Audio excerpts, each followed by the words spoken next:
নমস্কার, সুরজিৎ মান্না ক্রিয়েশনস চ্যানেলের পক্ষ থেকে তোমাদের সবাইকে সুস্বাগতম। আশা করি তোমরা সকলে ভালো এবং সুস্থ আছো। আমি তোমাদের জন্য এই ভিডিওটিতে তুলে ধরছি 2025 সালের মাধ্যমিক পরীক্ষার্থীদের জন্য এবিটিএ টেস্ট পেপার 2024-2025 জিওগ্রাফি তথা ভূগোলের পেজগুলির মধ্যে আমি এই ভিডিওটিতে তুলে ধরব 203 নম্বর পেজের ভূগোলের যে প্রশ্নপত্রের সেটটি রয়েছে সেই সেটের এমসিকিউ, এসএকিউ এবং 2 নম্বর প্রশ্নের সম্পূর্ণ সমাধান। তার আগে তোমাদের কাছে অনুরোধ, তোমরা ভিডিওটি না টেনে পুরোটা দেখো। ভিডিওটি কেমন লাগলো কমেন্ট করে জানিও, ভিডিওটিতে লাইক দাও এবং শেয়ার করো। তোমরা এই চ্যানেলে পেয়ে যাবে এবিটিএ টেস্ট পেপার থেকে জীবন বিজ্ঞান, বাংলা, ভূগোল এবং ইতিহাসের প্রশ্নপত্রগুলো রয়েছে সেই প্রশ্নপত্রের সমাধান। আমি এর আগে ভূগোলের 57, 87, 100, 130, 180 এই পেজগুলোর সমাধান করেছি। তোমরা যদি না দেখে থাকো তাহলে আমার চ্যানেলের প্লে লিস্টে গিয়ে ওখানে এই পেজের ভূগোলের প্রশ্নপত্রের সমাধানগুলো দেখে নাও। আলোচনা শুরু করছি। বিভাগ কয়ে 1-এর দাগে বিকল্পগুলি থেকে সঠিক উত্তরটি নির্বাচন করে লেখো। 1.1 অবরোহণ প্রক্রিয়ায় প্রাকৃতিক শক্তির ক্ষয় কাজের শেষ সীমা হল অপশান গ তে সমুদ্রপৃষ্ঠ। 1.2 দুটি শিপ বালিয়ারের মধ্যবর্তী করিডরকে অপশান গ তে গাছি বলে। 1.3 বায়ুমণ্ডলে যে উপাদানের প্রভাবে আকাশে বর্ণ বৈচিত্র্য লক্ষ্য করা যায় তা হল অপশান ক্ষয়ে ধূলিকণা। 1.4 এল নিনোর বছরগুলিতে ভারতে হয় অপশান ঘয়ে খরা। 1.5 যে তিথিতে চাঁদ ও সূর্যের মাঝে পৃথিবী থাকে তা হল অপশান কয়ে অমাবস্যা। 1.6 আগুল হাস স্রোত দেখা যায় অপশান ক্ষয়ে ভারত মহাসাগরে। তারপরে 1.7 তেজস্ক্রিয় বর্জ্যের মূল উৎস হল অপশান ঘয়ে পারমাণবিক শিল্প। এরপরে 1.8 দাগে লক্ষ্য করো ম্যাকমোহন লাইনটি দেখা যায় অপশান খ তে অরুণাচল প্রদেশে। 1.9 আম্র বৃষ্টি সংঘটিত হয় অপশান ঘয়ে গ্রীষ্মকালে। 1.10 ল্যাটেরাইট মৃত্তিকা দেখা যায় অপশান গয়ে পশ্চিমঘাট পর্বতের পশ্চিম ঢালে। 1.11 রেটুন প্রথা প্রয়োগ করা হয় অপশান কয়ে ইক্ষু চাষে। 1.12 উত্তর ভারতের ম্যানচেস্টার বলা হয় অপশান কয়ে কানপুরকে। 1.14 ভারতের দীর্ঘতম জাতীয় সড়ক পথটি হল অপশান গয়ে NH 44। 1.14 টপোগ্রাফিক্যাল মানচিত্রে সমোন্নতি রেখা অঙ্কন করা হয় যে রং দিয়ে সেটা হচ্ছে অপশান ক তে বাদামি রং। বিভাগ ক্ষয়ে 2-এর দাগে নিম্নলিখিত বাক্যগুলি শুদ্ধ হলে পাশে সু এবং অশুদ্ধ হলে পাশে অলেখ। 2.1 নদীবাহিত প্রস্তরখণ্ডের সঙ্গে নদীর তলদেশের ঘর্ষণের ফলে যে ক্ষয় হয় তাকে অবঘর্ষ ক্ষয় বলে, শুদ্ধ। 2.1.2 বালুকাময় মরুভূমিকে সাহারায় রেগ বলে, অশুদ্ধ। সঠিক উত্তর হবে বালুকাময় মরুভূমিকে সাহারায় আর্ক বলে। 2.1.3 পর্বতের প্রতিবাদ ঢালে শৈলক্ষেপ বৃষ্টিপাত হয়, শুদ্ধ। 2.1.4 ডিডিটি একটি বিষহীন বর্জ্য, অশুদ্ধ। ডিডিটি একটি বিষ যুক্ত বর্জ্য। 2.1.5 কুমায়ুন হিমালয়ে হিমবাহ সৃষ্ট হ্রদগুলিকে কয়াল বলে, অশুদ্ধ। সঠিক উত্তরটি হল তাল বলে। 2.1.6 বিপিও বিজনেস প্রসেসিং আউটসোর্সিং কথাটি তথ্য প্রযুক্তি শিল্পের সঙ্গে যুক্ত, শুদ্ধ। 2.17 না একসাথে হবে উপগ্রহ চিত্রে ছদ্মরং ব্যবহার করা হয়, শুদ্ধ। এবার 2.2 থেকে উপযুক্ত শব্দ বসিয়ে শূন্যস্থান পূরণ করো। 2.2.1 ফানেল আকৃতির চওড়া নদী মোহনাকে বলে ড্যাশ, খাঁড়ি।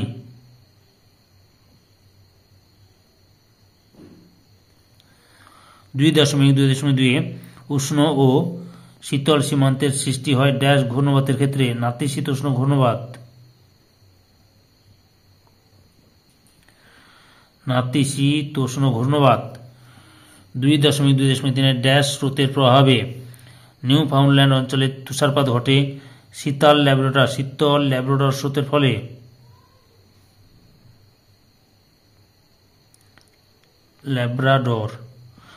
শীতল ল্যাব্রাডর স্রোতের ফলে। 2.2.4 অব্যবহৃত অকেজো মোবাইল একটি ড্যাশ বর্জ্য বর্জ্য বা ইলেকট্রনিক বর্জ্য।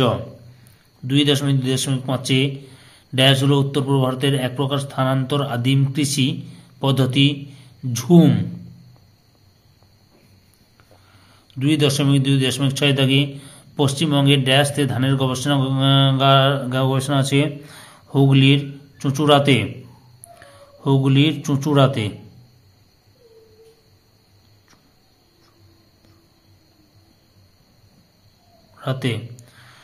চুঁচুড়াতে। 2.2.7 স্পট নামক দূর সংবেদন উপগ্রহটি ড্যাশ দেশের প্রেরিত উপগ্রহ ফ্রান্সের।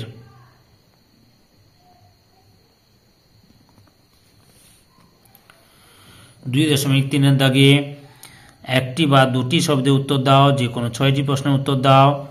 2.3.1 নদী বাঁকের কোন দিকে ক্ষয় বেশি ঘটে? অবতল দিকে।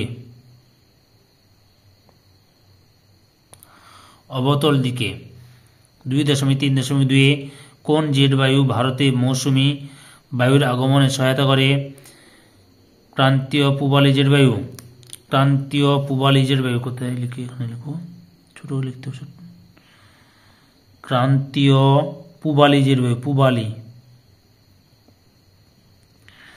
ক্রান্তীয় পূবালী জেট বায়ু মৌসুমী বায়ুকে ভারতে আগমনে সহায়তা করে বা সহায়তা করে। 2.3.3 চাঁদ ও পৃথিবীর মধ্যে সর্বাধিক দূরত্বপূর্ণ অবস্থানকে কি বলে? অ্যাপোজি বলে।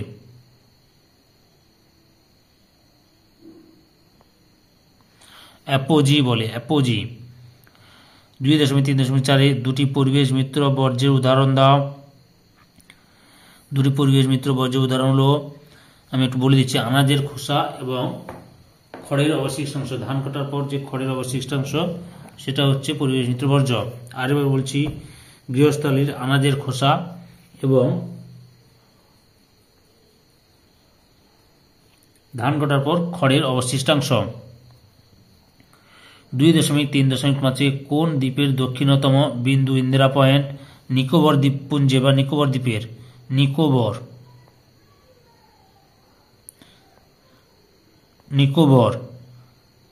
নিকোবর দ্বীপের। 2.3.6 ভাকরা নাঙ্গাল নদী পরিকল্পনা কোন নদীতে গড়ে উঠেছে? শতদ্রু নদীতে।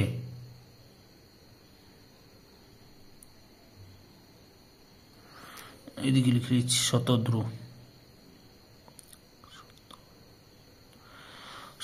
নদীতে।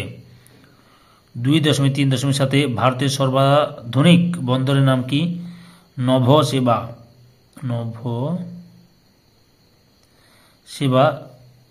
যার আরেকটি নাম হচ্ছে জওহরলাল নেহেরু বন্দর বা নভসেবা। 2.3.8 উপগ্রহ চিত্রের ক্ষুদ্রতম একক কি? পিক্সেল। এরপরে রয়েছে 4.2.4 বাম দিকের সঙ্গে ডান দিক মেলাতে হবে। 2.4.1 কফি। অপশন 3 চিকমাগালুর। 2.4.2 আঁধি। 4 রাজস্থান। 2.4.3 কলেরু হ্রদ। 1 অন্ধ্রপ্রদেশ। 2.4.4 ডেকান ট্র্যাপ। 2 কৃষ্ণ মৃত্তিকা। এরপরে রয়েছে বিভাগ গ দাগে 3 দাগে নিচের প্রশ্নগুলির সংক্ষিপ্ত উত্তর দাও, অর্থাৎ 2 নম্বরের প্রশ্নের উত্তরগুলো সমাধান করছি, তোমরা লক্ষ্য করো ভিডিওটি। 3.1 বাজাদা কি? লক্ষ্য করো উত্তরটি। এই যে অর্থ দেবে, বাজাদা এখান থেকে শুরু করবে, সংজ্ঞা দেবে, উৎপত্তিও লিখবে, আর বৈশিষ্ট্য দেবে, সঙ্গে উদাহরণ দেবে, দিয়ে পেডিমেন্টের সঙ্গে বাজাদা দেখা যায় এতটা লিখবে।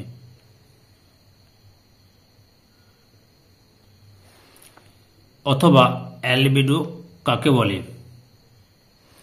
লক্ষ্য করো অ্যালবেডো কাকে বলে? সূর্য থেকে আগত, এখান থেকে শুরু করবে, তবে অ্যালবেডোর পরিমাণ সকল স্থানে সমান নয়, এতটা পর্যন্ত লিখবে। 3.2 ডোল ড্রাম বলতে কি বোঝো? নিরক্ষীয় অঞ্চলের উষ্ণ আর্দ্র বায়ু হালকা বলে, এখান থেকে শুরু করবে,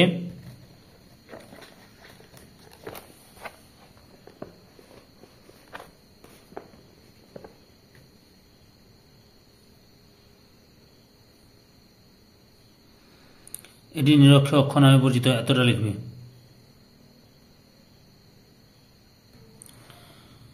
অথবাতে রয়েছে সংযোগ অবস্থান বলতে কি বোঝো? এখান থেকে লেখা শুরু করবে, জোয়ারের প্রবল সবচেয়ে বেশি হয়, এত দূর বা এতটা লিখবে। 3.3 বর্জ্য ব্যবস্থাপনায় 3R কথাটির অর্থ কি? বর্জ্য পদার্থগুলিকে, এখান থেকে শুরু করবে লেখা, রিসাইকেল বা পুনর্নবীকরণ, এতটা লিখবে। অথবা বিষাক্ত বর্জ্য কি? সংজ্ঞা, যেসব বর্জ্য পরিবেশে, এখান থেকে লেখা শুরু করো, প্রভৃতি হলো বিষাক্ত বর্জ্য, এতটা লিখো। 2.80 ভাবর কি? 3.4 ভাবর কি? পশ্চিমে সিন্ধু, এখান থেকে শুরু করো, ভাবর অঞ্চলে কৃষিকাজের অনুপযুক্ত, এতটা লিখবে। অথবাতে পশ্চিমী ঝঞ্ঝা বলতে কি বোঝো? আগে সেটি এসেছিল প্রশ্নটি। সংজ্ঞা লিখবে, নামকরণ দেবে, উৎপত্তি দেবে আর বৈশিষ্ট্য দেবে। শীতকালে ফসল চাষে এই বৃষ্টি সাহায্য করে, এতটা লিখবে।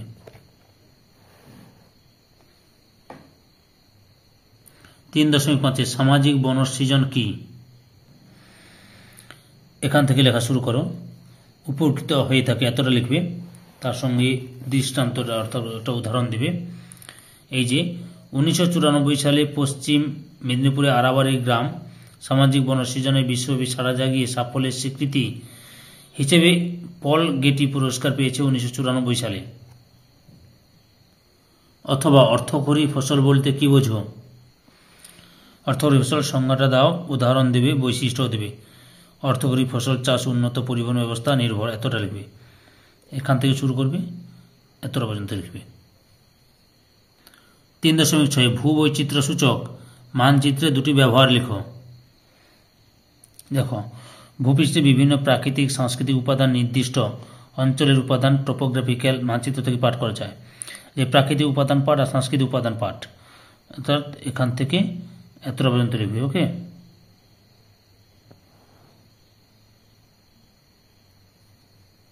2 নম্বরের লাস্ট প্রশ্ন, অথবা সেন্সর বলতে কি বোঝো?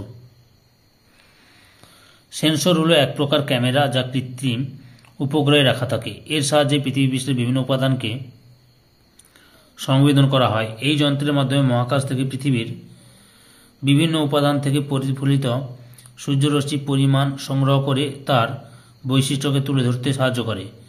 উদাহরণ রেডার, মাল্টিস্পেকট্রাল ক্যামেরা প্রভৃতি হল সেন্সর। বিভাগ ঘয়ে 3 নম্বরের প্রশ্নগুলি লক্ষ্য করো। 4.1 সব নদীতে বদ্বীপ গড়ে ওঠে না কেন, ব্যাখ্যা করো। অথবা বায়ুমণ্ডল উষ্ণ হওয়ার পদ্ধতিগুলি লেখো। 4.2 পরিবেশে বর্জ্যরূপে প্লাস্টিকের প্রভাব লেখো। অথবা বর্জ্য ব্যবস্থাপনায় শিক্ষার্থীর ভূমিকা সংক্ষেপে আলোচনা করো। 4.3 ভারতের জলবায়ুর উপর মৌসুমী বায়ুর প্রভাব লেখো। অথবা ভারতের রেলপথ ও সড়কপথের গুরুত্বের তুলনামূলক আলোচনা করো। 4.4 দূর সংবেদন ব্যবস্থার গুরুত্ব আলোচনা করো। অথবা সানসিনক্রোনাস উপগ্রহ ও জিওস্টেশনারি উপগ্রহের মধ্যে পার্থক্য লেখো। 5 দাগে লক্ষ্য করো 5.1 হিমবাহের সঞ্চয় কার্যের ফলে গঠিত 3টি প্রধান ভূমিরূপে চিত্রসহ বর্ণনা করো। 5.1.2 নিয়ত বায়ু প্রবাহগুলির উৎপত্তি ও গতিপথ চিত্রসহ ব্যাখ্যা করো। 5.1.3 নিরক্ষীয় জলবায়ুর প্রধান বৈশিষ্ট্যগুলি আলোচনা করো। 5.1.4 জোয়ার ভাটার গুরুত্ব বা প্রভাব আলোচনা করো। 5.2.1 লক্ষ্য করো ভারতের পূর্ব ও পশ্চিম উপকূলীয় সমভূমির প্রাকৃতিক বৈশিষ্ট্যের পার্থক্য লেখো। 5.2.2 ভারতের গম চাষের অনুকূল প্রাকৃতিক পরিবেশের বর্ণনা করো। 5.2.3 পূর্ব ও মধ্য ভারতের লৌহ ইস্পাত শিল্প কেন্দ্রীভবনের কারণ ব্যাখ্যা করো। 5.2.4 ভারতের নগরায়নের প্রধান 5টি সমস্যা আলোচনা করো। বিভাগ 6 ম্যাপ পয়েন্টিংয়ে কী কী পড়েছে লক্ষ্য করো। 6.1 নীলগিরি পর্বত, 6.2 তাপ্তি নদী, 6.3 লোকটাক হ্রদ। পরে হচ্ছে একটি বৃষ্টির ছায় অঞ্চল, তোমরা পশ্চিমঘাট পর্বতের পূর্ব ঢাল দেখাবে অথবা শিলং দেখাবে, মেঘালয়ের রাজধানী শিলং। 6.5 মরুমৃত্তিকা অঞ্চল। 6.6 ভারতের বৃহত্তম ম্যানগ্রোভ অরণ্য সুন্দরবন দেখাবে। 6.7 একটি কফি উৎপাদক অঞ্চল। 6.8 পূর্ব ভারতে একটি পেট্রোরসায়ন শিল্প কেন্দ্র হলদিয়া দেখাবে। 6.9 ভারতের হাইটেক বন্দর নভসেবা বা জওহরলাল নেহরু বন্দর মহারাষ্ট্রের উপকূলে অবস্থিত। 6.10 দিল্লি। সম্পূর্ণ ভিডিওটি দেখে আমার চ্যানেলের পাশে থাকার জন্য তোমাদের সবাইকে অসংখ্য অসংখ্য ধন্যবাদ।